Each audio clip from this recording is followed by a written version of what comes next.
We have a lot to learn from great philosophers. And one of them I haven't mentioned so far is Francis Bacon.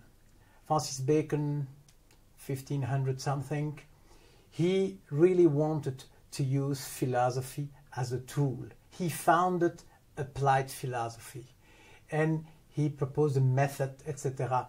I remember one sentence from him. You have to obey the forces you want to command. I love this sentence because it's a paradox. Most of people oppose obey, command. If you obey, somebody else command. If you command, somebody go. He said, no, no, no, no. And philosophy is often about going ahead of paradoxes. You have to obey the forces you want to command. Like if you're in a balloon, I don't know, somewhere above the ocean, if you want to make a ride with your balloon, you don't have the energy to make, like with a car. You have to obey the laws of the wind, and then you can command the wind and to make a ride. It's a metaphor, but I use it a lot.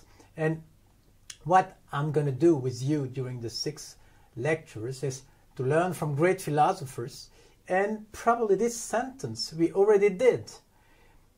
If you want to be better on change, you have to obey the laws of change. You have to change rights, etc. If you want to be better on thinking, you have to obey the laws of thinking. And that's what we are doing together now. We just saw one of the laws, probably the most important one, the two brains.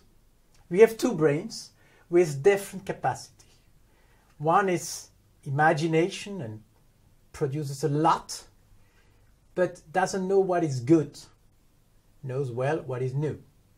The other brain, probably on the left side, I don't know, the other brain is judgment, doesn't know what is much or many, but knows what is good.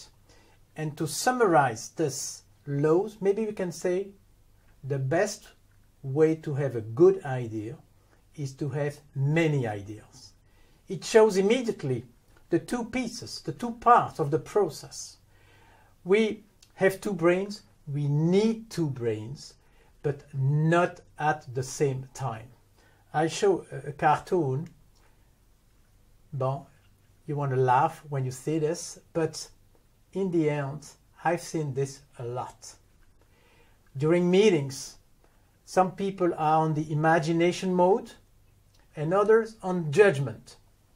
And not a highly productive meeting, because there is something wrong in the meeting itself. They don't obey the laws of thinking.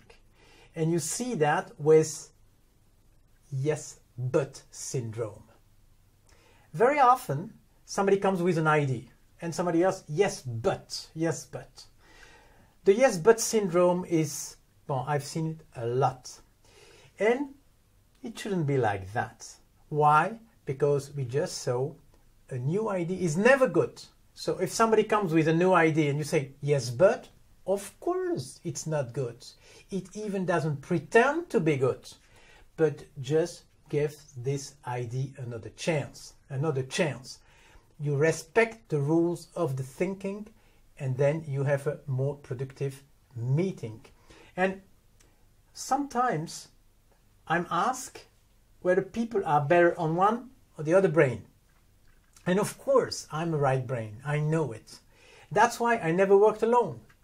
I always have worked with other people, more on the left side, because you need both. If you look at some great companies like Hewlett-Packard, well, of Rolls-Royce, 2 names. I don't know those people, but I wouldn't be surprised to have one of the 2 one side, the other 2 on the other side. You need 2 brains sometimes. I just read the biography of the Frères Lumière brothers, who invented the movie, etc. Of course, they were organized. One was more imagination, the other was more judgment. It's not a surprise to have 2 people, good combination.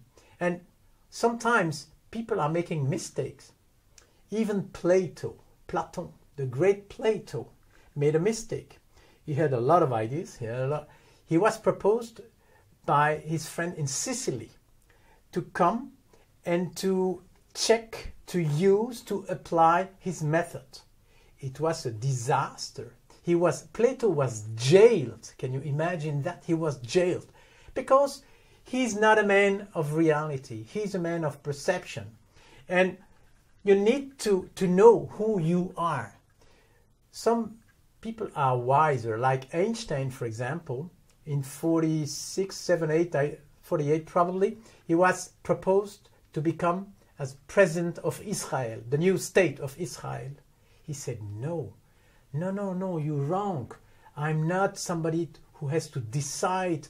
No, I'm somebody on the right side, etc. So it's not a surprise. You see the two brains everywhere.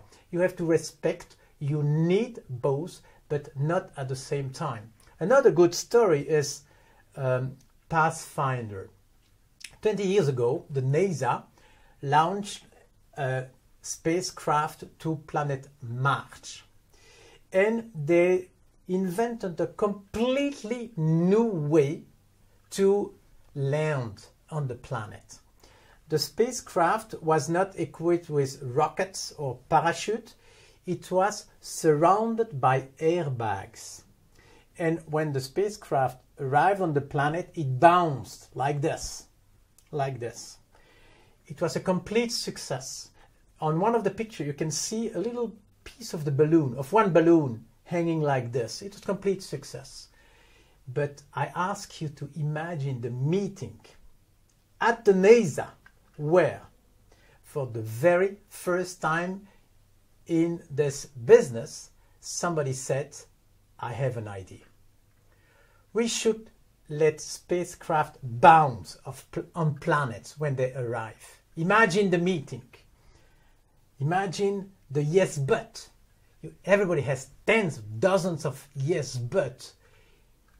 NASA succeeded in accepting this new idea as a new idea. And they moved to a yes and attitude. And finally, they completely succeeded in a complete new way to land on the planet with it was much cheaper. It was a complete success. So the yes but should disappear and be replaced by yes and every time it's possible.